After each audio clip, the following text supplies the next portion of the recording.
All right, that bolt right next to the transmission case.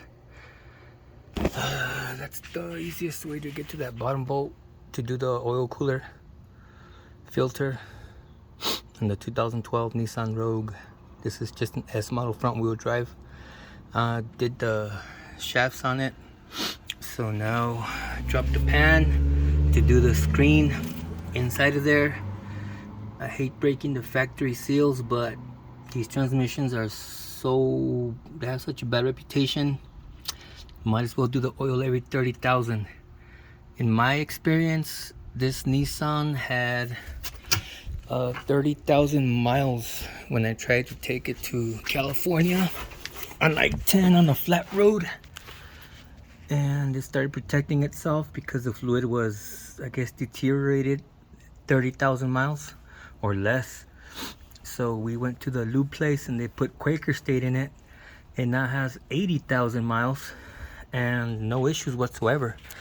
But well, knowing what I know about these CVTs, I'm just doing the maintenance since my son's gonna start driving it. And to get to that bolt, the best thing to do is take off your tire, take off that plastic axis, little flop door, whatever it's called. Get that bolt with a couple of extensions, and yeah, put a rag under that if you can. You gotta take off the battery, gotta take off the battery plate to get to it, because it is under the battery in my case. And there it is. I didn't have to take off the oil lines. The O-ring in here, other videos say there's like a steel coated ring in there. Mine had an O-ring, like an actual O-ring.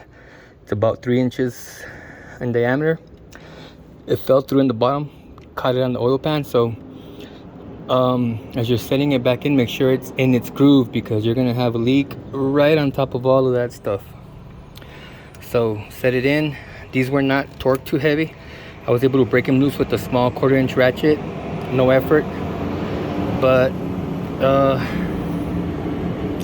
that's it. Just sprayed a bunch of carb cleaner in there, get all the oil out, make sure it doesn't start smelling nasty as all this stuff gets hot. But yeah, take out the battery tray. You can just roll it over to the top. Careful with the wiring harnesses, don't overstretch them, don't overextend them.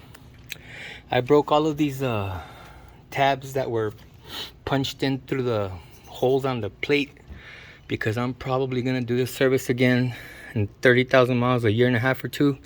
So it's no sense in trying to save them. I'll just put cable ties every time I do it. They're annoying to pinch and get out. Just broke them off.